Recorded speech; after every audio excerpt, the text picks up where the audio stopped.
This is Joe Pugh for IFL TV. Delighted to be joined on this Sunday evening, fresh off of a flight from Dubai, Mr. Gareth A. Davies. How are you, mate? I'm fresh-ish, Pugsy. I got back on Saturday and then went to do the Talk Sport events in Dublin, and then later, obviously, Mr. Benavides against Mr. Boo Boo Andrade in the United States. A very, very good weekend of boxing and fun as well. It certainly was. And before we go on to that, I know you was at the crypto event in Dubai. Just how was that? I know you caught up with Coogan out there. I did indeed. Had a little interview with Coogan. He doesn't let me rest. No, it's a busy place at the EUBANK nightclub at the Rami Dream Hotel. It was a lovely little event. 300 odd people. Crypto guys fighting each other, 4 2-minute rounds. Hog against the hedgehog against Loom Dart, people you've probably never heard of. But again, it was a misfits night without all the drama. Working there with Luke Barnett, the former UFC middleweight fighter. Al Brook had a little stint on commentary. Great night for Aaron Chalmers against a novice who was brilliant against him, by the way, and won the crowd. But Anthony Taylor and Aaron Chalmers calling each other out. A little bit of fun over there, a few pro fighters. Yeah, it was nice to go over. It was just a whistle-stop event for me to go and host the event on Fight TV, and then back on Saturday morning, ready for the bigger events of Dublin and later the United States. But it was fun to go. Yeah, let's go straight into that Dublin card then. Massive rematch for Katie Taylor versus Chantel Cameron. Katie Taylor did avenge that loss from earlier on in the year. What did you make of the fight as a whole? Oh, it was incredible. I thought it was a thrilling event. I've watched it twice now. I've got Taylor winning 96-94. I have to go on the referee ruling it a trip in the first round, because that's what he ruled. There's not enough cinematic evidence around to show the foot on the foot, but it looks like her foot was tripped. You've got to score what the referee scores. He ruled it not a knockdown. That will have created a lot of controversy. I've been through the cards of Ferenc Budia, Steve Morrow, and who was the other one? Jan. Who was it now? It was Jan. Let me find it. Where is he? It was Jan Christensen, of course. Yeah, Ferenc Budai and Steve Morrow. If you go back through their cards, I've got the cards, I'm just looking at them. Through them, Joe. Had that been ruled a knockdown in the first round, and it does look like she was put off balance by Chantel stepping on her foot, then it's a split draw. Sorry, it's a majority draw, I think it goes to. Majority draw, rather. Or it might be a split draw. Hang on, what did I come to in the end? Yeah, it was a split draw. I've just been looking through it. Split draw it comes to. So the one, though, I thought, yeah, Christensen, he only gave Chantel the 6th and the 8th rounds. That's very heavily in favour of Chantel, against Chantel. I think she won probably 7 and 8 well, she won at least 4 of those rounds. At least 4 of those rounds. So to only give her 2 rounds is a bit of an odd one. Katie Taylor, though, for her part, showed vast improvements, fast on her feet, clinched really well, did a lot of holding that the referee let her get away with. Very strong use of the body in the holding. Chantel used a bit of forearm. It was a dirty kind of fight as well. A lot of head clashes. But Taylor in the mid-range was very clever this time. Used her hand speed, moved away, let her punches go, landed from mid-range, held, landed from mid-range, held. Never allowed Chantel to get the upper hand and boss it like she had done in the first fight. I thought it was a thrilling fight from very first to very last, and a very fatigued Katie Taylor at the end. Yeah, and it's been two brilliant fights now. Surely go for the trilogy at Croke Park, some event that would be. Yeah, a year ago we didn't know that these were the two women, or Chantel Cameron wasn't the name that was going to be associated with 3 fights for Katie Taylor. She doesn't know the meaning of the word quit. I had done an interview with her going into this, in which she'd said, you know, that resurrection's in her DNA. I didn't think she would win. I think she'd lose it just marginally again, but she showed us she's brilliant at making the adjustments. We saw that when she had a very torrid fight, first of all, with Delphine Persoon in New York, and turned the tide in the second fight at Matchroom Square Garden during COVID. I think a trilogy is definitely on the cards. They've got to up the ante, though. I think it's got to be Croke Park. They want Conor McGregor and Eddie Hearn to get behind that and make that happen in Ireland. Absolutely, for me, nailed down trilogy fight. But what a moment for her, historically becoming a holder of 10 belts at the same time. All 4 major belts and the IBO at both super lightweight and lightweight. It's an extraordinary achievement. She's an extraordinary character, and she just belongs in that. She really does belong. Yes, you know, Claressa Shields is a fantastic fighter on a par with her, I would say, in this era, but she just belongs in that line of women now. You know, Mia St. John, Layla Ali, Christy Martin, Jane Couch for the things she did here, Anne Wolfe, Lucia Riker, all these brilliant, brilliant women who have carried the sport. Nicola Adams to a certain extent, Mary Kom. She belongs in that pantheon. Barbara Buttrick, the mighty Atom, who you've probably never heard of, who was there at the Olympics in 2012, who boxed years and years ago. She's a very, very special character, Katie. And I think Eddie Hearn had some fine words for her. And he even put a tweet out earlier today. I don't know if you saw it, with a note she'd written him 7 years ago saying, I would love to make the impact on women's professional boxing that I've managed to do in the amateurs.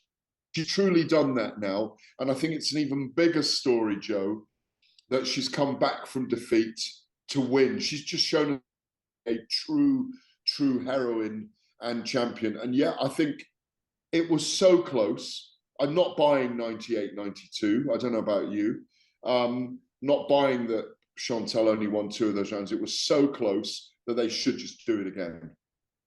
Do you think it's kind of what the female side of the sport's been missing? One of those big trilogies from 2 of the best in the world. Like, you've had the likes of Ali Fraser going way back, your Gatti Walds. It's just that next level, isn't it? Absolutely. Well, we had Ali and Frazier in the women's fights. We had Ali Frazier 4 years ago. I went to cover Layla Ali against Jackie Frazier Lides in a big circus tent in Syracuse in New York State. That was incredible that night, with loads of stars there. By the way, it was like a real topper. I think, yes, it will go down in the pantheon. They're going to have another close fight, whatever happens. Maybe Katie will force her to lose the weight and fight at lightweight this time, but they're brilliantly matched, so evenly matched. And I think it puts to rest this argument that women need to fight 3 minutes, because the 2 minutes are so exciting. You're gripped for the whole thing. The round moves so quickly. The one thing I would say is, if they fancy doing it, they could go to 12 twos, 12 2-minute rounds. But I think Katie Taylor gave her all in those 20 minutes. And I think that's what she prepares for. If she wants to up the ante, go to 12 twos, in my view. And there's another trilogy fight out there for her as well, of course. She had that great fight with Natasha Jonas in lockdown in Manchester. She could fight Natasha Jonas again. They had the amazing fight in the Olympic Games that I covered years ago, where they said the noise in there was more than a jumbo jet, with 10,000 people in the Excel Centre at the Olympics in 2012. That was the semi-final, I believe. I think it was I think it was the semi-final. she could also do a trilogy with Tasha Jonas, I think, who's another brilliant opponent for her. Katie Taylor at 37 could go on and on and on. I have some fans urging me to urge her to retire. I don't think she should go on for too much longer, but a couple more fights definitely in there, and definitely a Croke Park fight in front of 80,000 people. Do you think it would be tricky for Katie Taylor to retire? Because we know how dedicated she is to the sport, and she has been for so many years now. I don't. I think she has such a calm balance about everything. She doesn't seem to go crazy with the lows. She doesn't seem to go crazy with the highs. I think I could see her getting involved in administration. I could see her getting involved in coaching and teaching and being an inspiration around the world in different territories for female boxers and male boxers. No, I think she's going to blossom when we see her finish her boxing career. She'll probably have a bit of time off, but she's been so dedicated to it. I think she's one of those people that could apply herself to anything almost. We saw that with football, 50-odd caps for Ireland, wasn't it? And you've seen that clip of that spectacular volleyed goal. I think her biggest problem was losing her temper and getting sent off. Just go down the rest of the card then, Gareth. You've spoken off camera just about, you've watched it, you covered it all. Gary Cully, Reece Mould, really close fight. Sky Nicholson and Paddy Donovan. Excellent. Yeah, Paddy Donovan. I've had Paddy Donovan came in the studio with his cousin. He's got thousands of cousins in Limerick, hasn't he? He's a fantastic character. Had him in the studio for 45 minutes. He's handsome. He's a talker. He's got a great record. He's got beautiful southpaw style. I thought he looked terrific on the night. Ditto Sky Nicholson. Again, southpaw. Looked very, very smart and made Lucy Wildheart look very one-dimensional in there. Sky was very, very good. And who else? Gary Cully. Yeah, coming back from that one-round knockout to Felix, the Mexican. It was a really good comeback for him. Very close fight, like you say. Really entertaining. Onwards and upwards for all of them. You know, Sky Nicholson could be fighting for a world title soon. You know, women tend to be after 10, 12 fights. She's had, I think, 8 now. And she's definitely a stylist, but I'd just like to see a little bit more power from her. But all in all, it was a terrific card. Topped by, of course, Taylor and Cameron. Just on Sky Nicholson, she's been very vocal about the Amanda Serrano fight. Do you think she's ready for that yet? I want to say no, but I'm going to say yes. Because there's no time like the present. She's tall and rangy. She's going to have to put up with some stuff from Serrano because she's going to wade into her space and let her have it. She's going to have to get those check hooks that she showed brilliantly on Saturday night, get them moving and make them really tell and really count and get Serrano's respect in there. Because Serrano walks through walls, doesn't she? And she can expect that. I don't think she's got the experience yet to be able to do that, but I love her ambition. And I think if she's calling, she feels like she can beat her. If they can make that fight happen, great. But I want to see Katie in with Serrano again for another fling as well. I mean, look at those two. When those two go at it, it just makes for incredible action. So I wouldn't rule out Katie Taylor fighting Amanda Serrano again as well. Yeah, certainly. There's so many fights to be made in and around that weight division. It's just endless. But we'll go across the pond now to the US. I'm sure you'll agree, a destructive, dominant performance from David Benavidez against Andrade, who's a formidable opponent. And yeah, I'll just let you go into that one. Well, I think, you know, Demetrius Bubu Andrade has often been called Borbor Andrade privately because he's looked really powerful early in a fight. And then he sits back and he's so comfortable in the office. He just outmatches people with his skills and his movement. And he hasn't been a fan pleaser. David didn't allow him to do that last night. He dragged him into a battle. Andrade had to throw his hands. Cleverly, Benavidez let him punch himself out, and he was destructive to stop him in the 6th round. He really is. We've all said it for probably, I think, 18 months. He is the guy at super middleweight that Saul Canelo Alvarez should be fighting. I think it will happen. I suspect it'll happen in Saudi Arabia next year, late in the year. I'm sure the Saudi Arabians will tempt him over. They want to create the biggest fights. You know, he's got this open deal. You know, he was with DAZN, he was with Oscar De La Hoya. Canelo, I mean, was with DAZN, he was with Oscar De La Hoya. He's a free agent. He's done a couple of fights with PBC and Al Heyman. This is a fight. Canelo's too proud a man to walk away and not fight Benavidez. And he's a guy who's tall, upright, powerful, clever, tenacious, all the things that we want to see him in against Canelo. Because, you know, the other thing about Benavidez is the modesty to say, I'm not there yet. I don't belong in the pound for pound list in his post-fight interview. I like that. Yeah. Great ambition from him. We will see them fight. I don't think it'll be just yet. I could even see Benavidez being successful at light heavyweight, by the way, going up 7 pounds to fight Bivol, or because he's got those skills. We think of him as a bit of a banger, but he showed a lot of skills last night as well. In the pocket, he absorbed a lot from Boo Boo. No, I thought it was absolutely tremendous. Do you think David Benavidez would be Canelo's toughest test at super middleweight?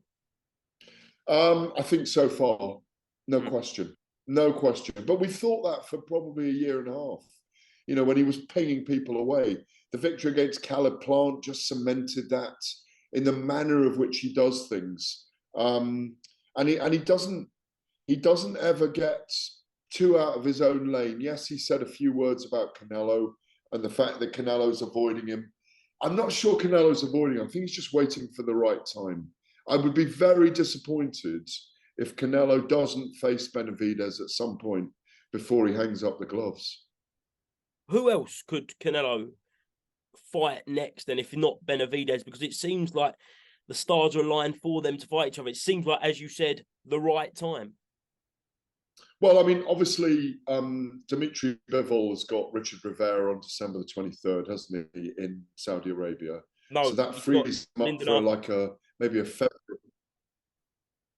Sorry, Lyndon Arthur. It changed, didn't it? So he's got Lyndon Arthur. Thank you for that correction. Absolutely correct. A limping Lyndon Arthur on press conference day, by the way. But I did ask him what it was. He said, no, it's just an injury. It'll have cleared up. If he goes through Lyndon Arthur, beats Lyndon Arthur on December the 23rd, that kind of opens him up for a fight in February or March. In January, Artur Beterbiev is fighting Callum Smith in Quebec City. I think I'm going over for that one. So that keeps, they're not in sync at the moment to have all the belts together at light heavy. You could get Canelo in a rematch against Bivol in March time. That's a fight that could work either in the States, in the UK, or even in Saudi Arabia, in my view. That could be the launch of Canelo in Saudi Arabia. I'd like to see that rematch because I'd like to see Canelo get a little bit more out of himself. You know, I know he's hungry for that fight. But, you know, I don't think Canelo's got that many fights left. You know, 20 odd years in the game, in the pro game, turned pro at 15. The man from Guadalajara, I do not think will go on forever, Joe. It's like me and you. We're going to hang him up at some time. We know it. Got a bit of a while yet, though, I think. I think we've got a few more years left in the tank.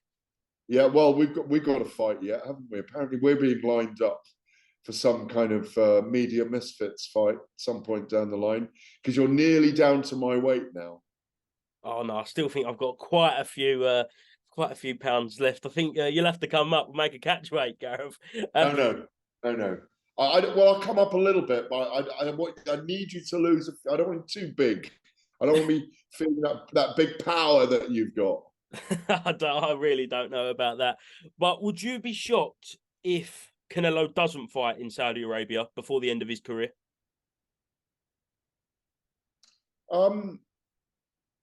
I wouldn't be shocked, but my instinct is he probably will. And you know, Canelo against the undisputed light heavyweight king, for example, or Canelo against David Benavidez, are fights the world is going to watch. And you know, as we've seen, they're prepared in Saudi Arabia, His Excellency Turki Al Sheikh, the General Entertainment Authority, Riyadh season, they're prepared to put money behind the biggest fights and get them over the line. So it wouldn't surprise me to see that over there at some point next year. Just stand on the Saudi Arabia route that got announced on Friday night that they've got global rights, DAZN have global rights for the Day of Reckoning card, including the UK. Was that a shock to you? No, not really, because obviously that's part. Anthony Joshua is UK for exclusive. I think global rights went to DAZN for the day for the Battle of the Baddest as well. I can see all broadcasters being involved, frankly, by the time they come around to it. You know, it wouldn't surprise me to see Sky and TNT involved when the undisputed heavyweight title fight takes place. I mean, we've seen it in the very, very biggest fights in the past. You know, Floyd Mayweather and Manny Pacquiao, Mike Tyson, Lennox Lewis. We've seen all the broadcasters come together to show that, certainly in America at the time, because they believe they'll get a bigger audience if they use all the broadcasters. I don't know if they're going to change that over there for this. It doesn't surprise me at all. It's great for DAZN that they get the global rights, and you know they're going to have to up their game for it. Certainly, and I know you did speak to Coogan quite a lot about the Day of Reckoning, but just a couple of things on that. Which is the bigger banana skin? Is it Otto Wallin for Anthony Joshua, or is it Joseph Parker for Deontay Wilder? Because we do know that they are looking to make Joshua Wilder next year. Yeah, I mean, well, they're both big banana skins. I mean, you know, the obvious one to say is it's Anthony Joshua, because Otto Wallin was awkward against Tyson Fury and he cut him. And Wallin's looked very decent. He's a tricky southpaw. He's a clever boxer. But if Anthony Joshua boxes like he can deal with Wallin. He just doesn't want to get into the 7th, 8th, 9th round, in my view, in a kind of fistic, physical chess match. He wants to show his power, get Wallin's respect early, and if he can, get him out of there in 5, 6, 7 rounds, which I fully expect him to do. But again, we're seeing Deontay Wilder in a lot of training videos at the moment, aren't we? Almost daily with Malik Scott, and they're putting the work in. Joseph Parker looks in fantastic shape. He's very hungry, looked very good on the last card in Saudi Arabia. Probably one of the reasons why he is going to be the main event, or whoever's the main event when they flick that coin, apparently, or flip the coin to see who's which fight's going to go first. It should be as the main event because they're champions. The bigger draw. There's a lot of interest in Anthony Joshua. I think a lot of people expect Deontay Wilder to win this fight. I think the general consensus is he'll get to Parker, maybe because people have got recollections of what Joe Joyce did to Joseph Parker. That was in your mind right then, wasn't it, as I was saying it? See? And I think, you know, there are question marks from everyone all the time about the mentality of Anthony Joshua. So there are questions about Otto Wallin fighting him, and therefore that's probably the biggest banana skin of the two in the roundabout way of explaining it. But they're both terrific fights. Are you concerned that Anthony Joshua's changed trainer for this fight yet again? No, I think Ben Davison is a great move. I know Ben very well. I think he's terrific for his fighters. He's friend-torn men. his mentor, friend. He's maybe even his friend-tor even. His mentor, friend, psychologist, clever guy. He'll be very, very good for Anthony Joshua. Very good for him indeed. I mean, I know intimately what he did for Tyson Fury and how good he was for him, the kind of things he brought out in him, how dedicated he was. And Benn's that kind of person. He won't be leaving any stone unturned. No, I think it's a terrific move. There wasn't to have Derek James over or to go over to Dallas, Texas for Anthony Joshua, because obviously he's got the coaches or the trainer's got Ryan Garcia facing Oscar Duarte in a great fight as well next weekend, by the way, in the United States. But I think Benn's a great replacement. It wouldn't surprise me to see Benn working with him more and more. And ironically, if we ever get Tyson and Joshua in the ring and Benn's working with Anthony Joshua, it'll be fascinating. It certainly will. And do you think that they are kind of looking at Deontay Wilder, because Ben Davison has prepared Tyson Fury for Deontay Wilder before, and he knows probably Wilder inside out? Yeah, absolutely. He does know Wilder inside out. So there will be, this is probably getting him ready, not just for Otto Wallin, although they will be very focused on Otto Wallin. You know your boxing. Wallin is a tricky southpaw. Let him into the fight and you can give yourself issues. So they'll be looking to put a marker down early on Wallin, get hold of him, knock him about a bit and go after him. And he's a guy that believes in himself. That's the danger for Joshua. Wallin can make a massive name for himself and make himself a player in Saudi Arabia if he pulls off the victory. Because where does Joshua go if he loses this? There's nowhere to go. Nowhere to go. If he wins this, if there's any injury to Wilder and Wilder's won, maybe he has a fight with Hrgovic for the IBF, becomes a 3-time world champion.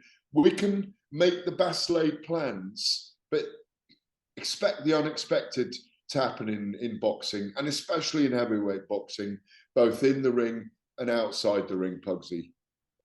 Just the last one then, Gareth. There's been doubts over the past week or so over Conor Benn and Chris Eubank getting it on early parts of next year. We're seeing Conor Benn kind of call out Jerome Boots Ennis.